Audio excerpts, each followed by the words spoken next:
Pinangunahan ng Duterte Volunteers Alberta ang pagtitipon ng mga kababayan sa Edmonton at Calgary sa panawagang maibalik na sa Pilipinas ang mahal na Pangulong Rodrigo Roa Duterte at sa pagkondena ng talamak na kriminalidad, droga at korupsyon ng kasalukuyang administrasyon.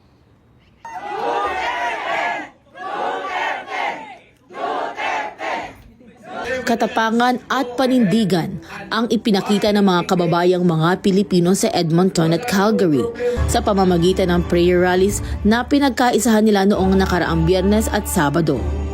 Hindi maikaila na bakas sa kanilang mukha ang sakit at dalamhati sa nangyari sa dating Pangulong Duterte. Sa kabila ng distansya ng kani-kanilang mga lugar sa iba't ibang bahagi ng probinsya, nagbigay sila ng panahon para makiisa at ipahayag ang kani-kanilang mga saloobin ukol sa mga katiwalian at kawalang hustisya sa Pilipinas. Nandito po kami sa Alberta, Canada para sa pagtitipon na ito para sa suporta kay Tatay Digong. As a Pilipino dito sa Alberta, naramdaman ko yung sakit ng ginawa nila kung paano nila tinrato si Tatay Digong in spite the fact na ang dami niya nagawa sa Pilipinas na magandang mga bagay. Ako nasasaktan, mga pamilya ko, maging asawa ko, hindi nakatulog. Parang nagkaroon siya ng anxiety uli dahil sa ginawa nila kay Tatay Digong.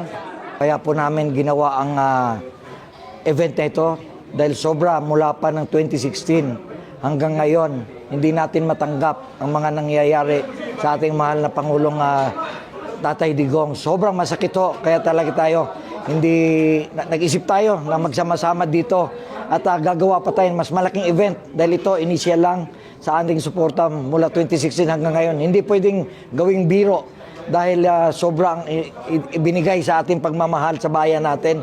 Kaya kailangan natin ibalik natin yung tuloy-tuloy na pagbabago na hinangad po natin Tatay Digong. And of course, happy birthday po sa inyo, Tatay Digong. Illegal po yung pagdampot ninyo sa aking Tatay Digong papuntang Netherlands.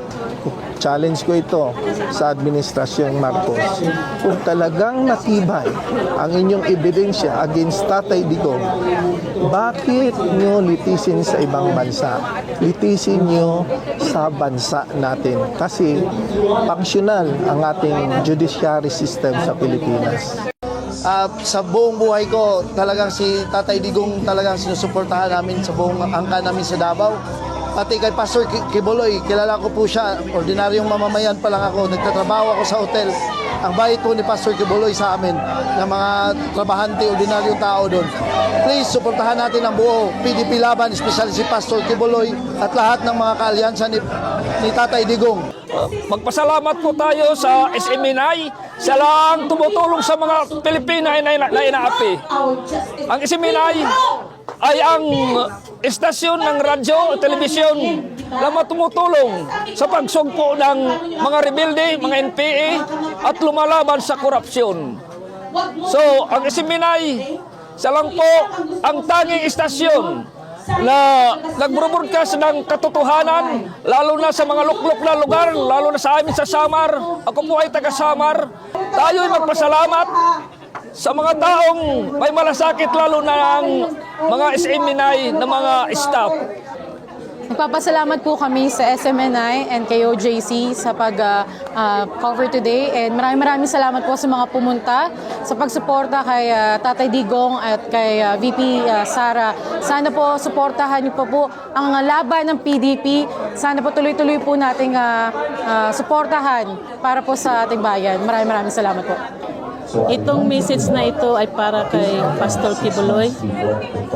Pastor, stay strong.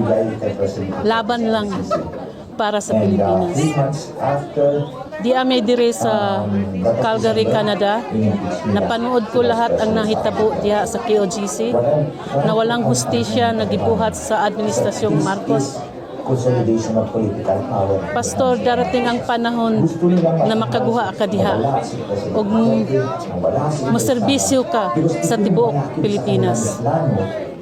Pastor, lakasan mo lang ang loob mo. Masakit man, ang nahitabo sa imuha og labaw na kay Tatay Digong. Tatay Digong, laban lang. Dito lang kami sa inyo. Duterte! PDP laban! Iboto natin silang lahat!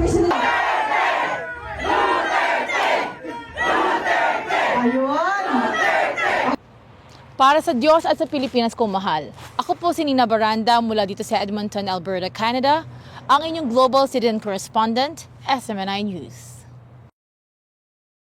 Umaabot sa 67 kaso ng rabies ang naitala sa bansa mula sa unang araw ng Enero hanggang 8 ng Marso ngayong taon ayon sa Department of Health o DOH. Sinabi ni DOH spokesperson Assistant Secretary Albert Domingo na ang nasabing bilang ay mas mababa ng 31% kumpara sa 77 kaso sa parehong panahon noong nakaraang taon. Bagamat bumaba ani Domingo, dapat hindi pa rin magpakampante ang publiko. Ipinaliwanag naman ng opisyal kung bakit dumarami ang kaso ng rabies ngayon. Yung mga teorya na sinasabi bakit pag tuwing tag-init, no? Dahil traditionally, ito yung panahon na nagbabakasyon yung mga bata at lumalabas. Although ngayon, alam natin nagbago yung school calendar. Pero sinasabi rin na maaaring may impluensya yung init dun sa behavior ng ating mga hayop. Binanggit ng health official na ang kakaiba sa rabies ay ang tinatawag na case fatality rate kung saan sa bawat 100 tao na magkakaroon ng rabies, 100 din ang namamatay.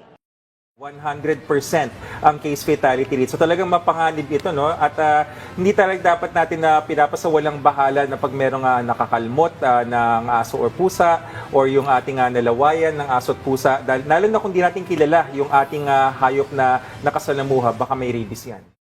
Pinayuhan naman ni Domingo ang publiko na kung nakalmot o nakagat ng aso o pusa, ang unang dapat gawin ay hugasan ang bahaging nakagat. Kailangan mga 10 minuto, running water, malinis na tubig at may sabon. And then pagkatapos po nun ay dalhin ka agad sa isang emergency room o kaya animal bite treatment center. Para sa Diyos at sa Pilipinas kong mahal, Cresceline Catarong, SMNI News.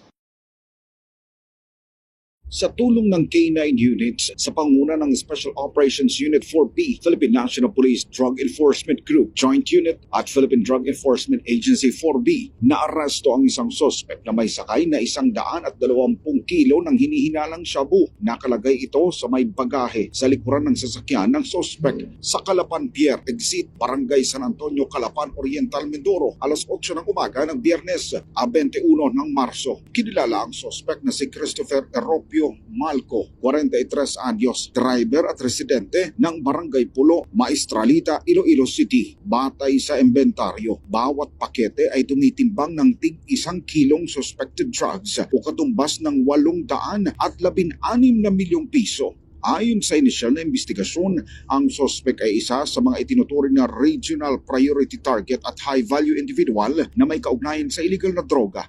Agad na isinailalim sa pagsusuri ang mga iligal na droga habang patuloy ang pangangalap ng karagdagang ebidensya kung sino-sino ang nasa likod nito at saan galing ang naturang mga ipinagbabawal na gamot. Sa kabila naman ng deklarasyon ng pamahalaan na humuhupa na umano ang kriminalidad sa bansa, di maikakaila na halos araw-araw may mga naitatalang krimen na may kaugnayan sa iligal na droga. Para sa Diyos at sa Pilipinas kung mahal, nag-uulat Paul Montibon, SMNI News.